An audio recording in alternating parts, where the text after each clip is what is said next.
دیوانی شما پسند خواهد افتاد براشون میخوانیم. مرحمت. میشنویم.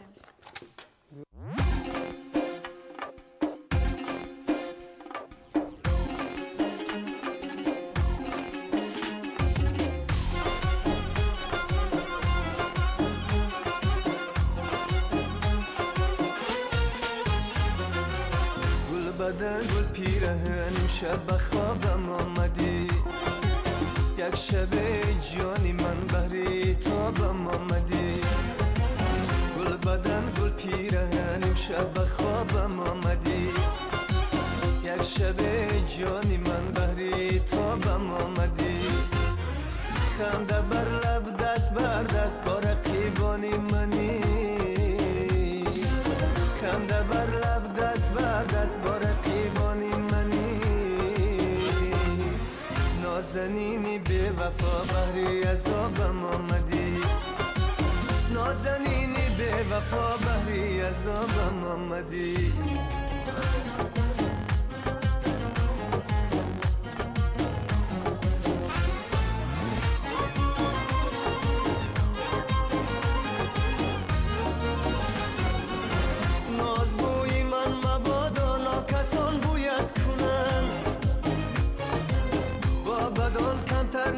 ترسم که بد گوید کنم، من سری زلفی تو را با خونی دل پرورده‌ام، من سری زلفی تو را با خونی دل پرورده‌ام. من نمیخواهم رقیبانشان بر مویت کنم، من نمیخواهم رقیبانشان بر مویت کنم.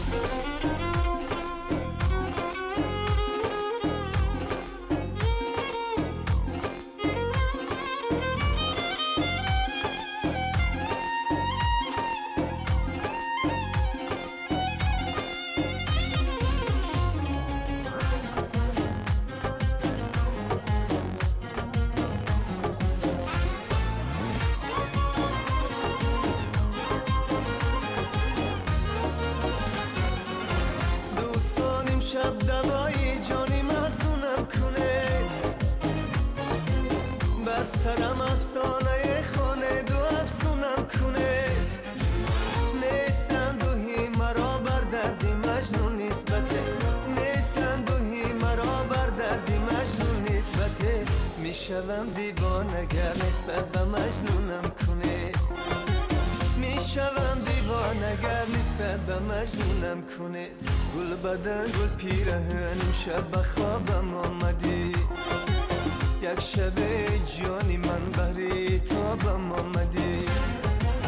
گل بدن گل پیرهن شب خوابم آمدی، یک شب جانی من بهری تابم آمدی.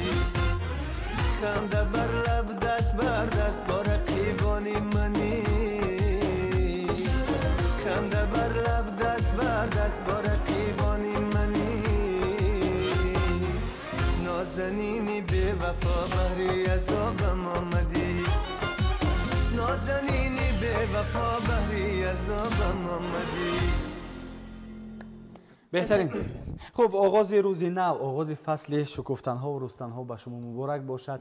خوش آمدن به برنامه سپیددم و از شما بیننده عزیز مخلصان چی رو انتظار شوند؟ نقشه ها چگونه است؟ ارمغان آوردم از بحر تو پیک مشتاق دل دیوانه را، راه آوردم به تو افسانه است، حلقه گوشت کنم افسانه را. اصلا حالا دوست داشتن افسانه یک امری طبیعی نیست، یک رویا است، یک خیال است. کسی افسانه را دوست ندارد بجز انسان های احساسی و انسان ها چیزی ریالی را دوست دارند، چیزی حقیقی را، آنی که ما میبینیم، لمس میکنیم، میشنویم.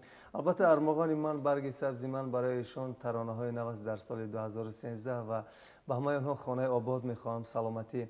وقتی آنها سلامت هستند، عافیت است، روزگار ایشان، پس من نیز خوشحال هستم و به خوبی احساس میکنم. میدونم که در برنامه کنسرتی من با روحی تازه، با احساس خیلی خوب شرکت میکنند و نیت دارم یک برنامه خیلی خوب کنسرتی رو در سال 2013 براشون تقدیم بکنم. موفقیت برای کار، با امید همکاری ها. خوش آمدید. خوش. با شبکه ما نفرانی که پیوستن خاطر رسان میکنیم که برنامه سپیددم است.